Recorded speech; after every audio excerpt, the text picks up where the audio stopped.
Hi, friends. So, today we're going to talk about solitude, celibacy, creativity, and spirit, and how are these things linked together. If you have found yourself at one point in your life where you seem to not relate to the external environment so much, and no matter what you do, you don't feel it's fulfilling, so in a sense, you feel lost. And you have that longing for something more, but you don't even know what that more is. And this emptiness inside, but you don't know what's going to fill it. It's very possible that you're longing for a spirit. And parts of you are longing to express themselves. But first, you have to find them. And that's where solitude comes in. Because in order to find the truth of who we are, we have to dismantle the idea of who we thought we were. And that process usually is one that you do on your own. And it's a process. So it does help if you find time to be with yourself, by yourself, where you can just feel your own energy and allow whatever wants to come up to express so you could see it and work with it. And those inclinations for solitude naturally appear because you feel like whatever other people are talking about, somehow it's not relevant to you anymore. It makes no sense whatsoever. Because you don't want to discuss other people or events. You want something real. You want to figure out who are you and why are you here and what are you supposed to do. And I found, at least for myself, it was very beneficial to give myself the time and the space that I needed when I needed it, to be by myself. And the best way to return to myself has been to be in nature. And the more time you spend in nature, the more you can harmonize with your true nature, because everything in nature is original, it's authentic, it's organic. Um, and you're made of the same elements, just different configurations. So when we are in, I'm not gonna say that. I'm reading the comments, you guys. Okay, so when you're in nature, what happens is that you harmonize back with yourself, and animals help for that too. And you're not exposed to all of these external noises that are just repetitions of certain agendas and conditioning and things that are not really real. But in that time, you connect to source spirit, because you're that, your nature, you're all there is.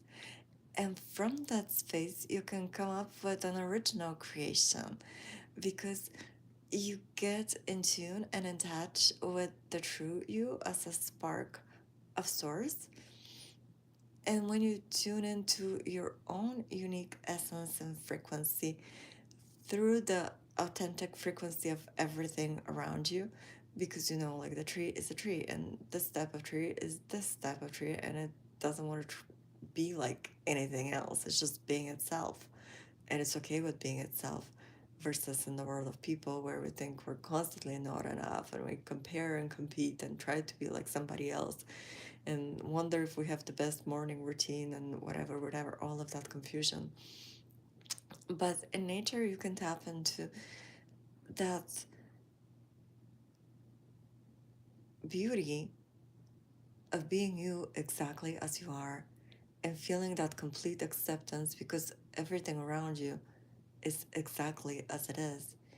And this tree is crooked, and this tree is small, and this tree is huge, and this tree is younger, and this one is older, and they all exist together. And they don't judge you, and they don't judge themselves. They just are being themselves completely because they have no idea how not to be themselves. And that's when you can return to yourself, like the truest you of all. And sometimes it's not like this process is magical and easy because you will have to shed some layers that you were attached to that were never you.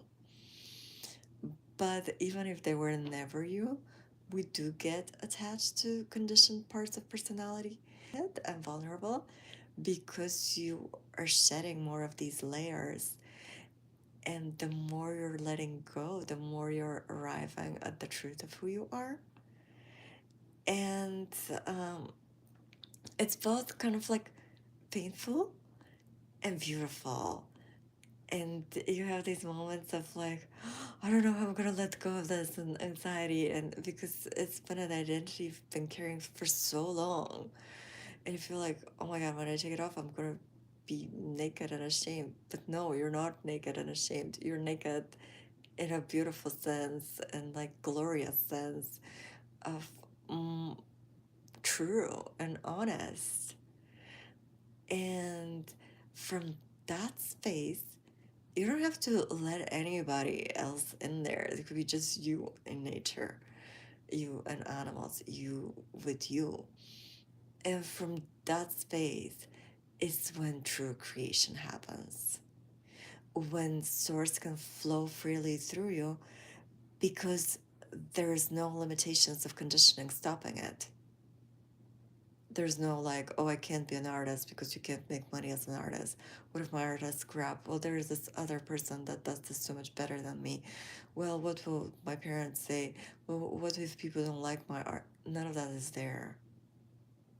It's just you, pure spirit, pure you, the vessel, spirit expressing.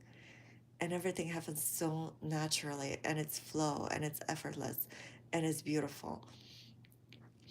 And why I brought on celibacy too? Because think about it. When you are making love, let's call it that, because hopefully that's what you're doing and not just having sex, but no, open heart.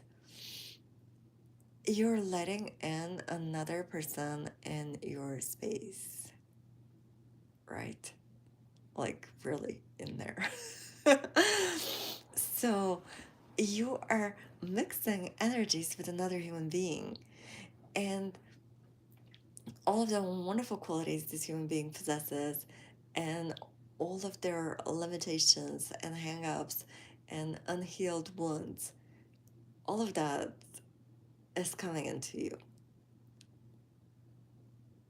So unless you carefully sift and choose and know that this person is bringing you the best version of themselves and it's very much aligned with you and where you are, and you can trust them and you really have love between the two of you, unless that is going on, whatever you associate with on that kind of very, very intimate level, it's going to become a part of you.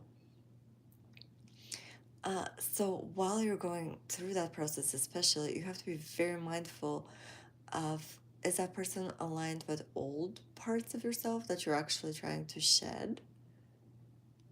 Or is that person helping you become more of yourself?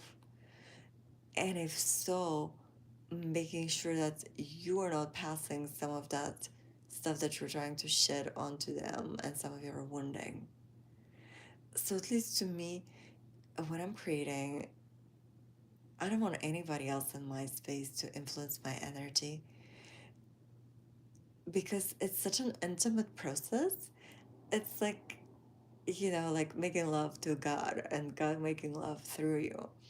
So it's like, okay, sorry, there's no room for another person in there unless it's somebody who is perfectly, perfectly, perfectly aligned and we're co creating together. And we both have that pure connection to spirit and God, and we have shed our layers, and we're together in that space of purity and spirit. Unless it's that, it's just not going to work.